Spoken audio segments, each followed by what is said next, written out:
మార్పు ఏంటంటే కొత్తగా ప్రభుత్వం కానీ అదేవిధంగా పాలసీస్ కానీ సమాజంలో మార్పు కానీ ఇవన్నీ కావాలనేటువంటి ఉద్దేశంతో ప్రజలు తీర్పు ఇచ్చారు. ఆ తీర్పుకు అనుగుణంగా ఉండవలసినటువంటి అవసరం ఉందా మంత్రివర్గం కూడా.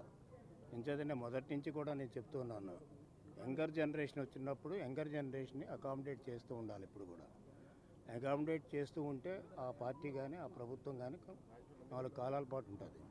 ఇది నేను 2007 సంవత్సరంలో ఫస్ట్గా మహానాడులో చెప్పాను నా స్పీచ్లో, తర్వాత 2009లో కూడా చెప్పాను. అందుకనే యంగర్ జనరేషన్కి అవకాశాలు వచ్చింది ఈ క్యాబినెట్లో. ఆ యంగర్ జనరేషన్కి అవకాశాలు అనేది అందరూ కూడా వెల్కమ్ చేయవలసినటువంటి సందర్భం. అంతేత ఈ యంగర్ జనరేషను కమిట్మెంట్ తోటి అదేవిధంగా ఒక చిత్తశుద్ధితోటి పనిచేయవలసినటువంటి బాధ్యత కూడా ఉంది.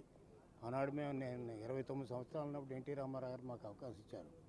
సో చిత్తశుద్ధితోటి లాయల్టీతోటి పనిచేస్తే, కమిట్మెంట్ తోటి పనిచేస్తే ఎవరన్నా 4 కాలాల పాటు నాయకుడిగా ఉండటానికి అవకాశం ఉంటుంది.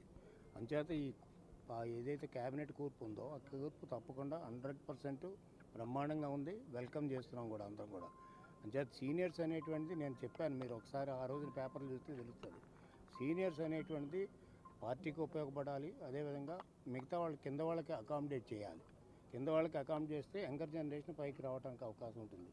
మన ఫ్యామిలీ అయినా అంతే, కింద వాళ్ళకి మనం సంపాదించినప్పుడు మన కింద వాళ్ళకి మన కొడుకు కూతురుకు అవకాశం ఇస్తే వాళ్ళు వస్తారు. అంచేత ఏంటంటే ఎప్పటికప్పుడు పాత నీరు ప్రక్కలకు పోదు ఎప్పుడు కూడా. పాత నీరు కొత్త నీరు కలుస్తూనే ఉంటాయి. ఆ కలయిక అనేది ఎప్పుడు ఉంటుంది. ఈ కలయికే ఈ రాష్ట్రానికి ఉపయోగించుకోవడానికి ఉపయోగపడుతుంది. అంచేతే ఏదైతే క్యాబినెట్లో మోర్ దాన్ 50% యూత్కి ఇచ్చారో దాన్ని వెల్కమ్ ఆస్పెక్ట్ తప్ప మరొకటి కాదు.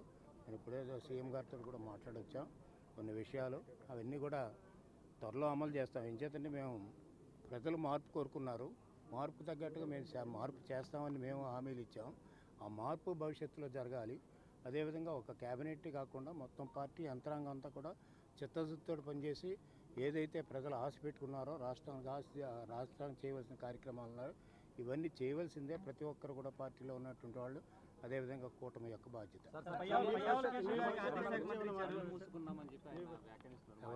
ఎవరు మాజీ ముఖ్యమంత్రి 5 ఏళ్ల పాటు కళ్ళు మూసుకున్నాం, ఈ 5 ఏళ్ళు కూడా కళ్ళు మూసుకుంటాను అన్నారు. ఎన్ని రోజులు కళ్ళు మూసుకో, 30 సంవత్సరాలు నేను ఉంటానన్నాడు. 30 సంవత్సరాలు 5 సంవత్సరాల్లో ప్రజలు కళ్ళు మూసేశారు. ఆ కళ్ళు ఎప్పుడు తెరుస్తారో తెలీదు. ప్రజాస్వామ్యంలో ప్రజల ఇష్టం. ఆయన సరిగ్గా చేసుకోలేకపోయాడు కాబట్టి కళ్ళు మూసేశారు. 30 సంవత్సరాలు ఉంటానని గర్వం పెరిగినటువంటి వ్యక్తి 5 సంవత్సరాలు ఎందుకు పోయాడు అంటే ఈ రాష్ట్రాన్ని ధ్వంసం చేశాడు కాబట్టి, రాష్ట్ర ప్రజలకు అన్యాయం చేశాడు కాబట్టి మార్పు కోరుకున్నారు. ఈ మార్పును మేము సరిగ్గా ఉపయోగించుకుని ప్రజలకి రాష్ట్రానికి ఉపయోగపడితే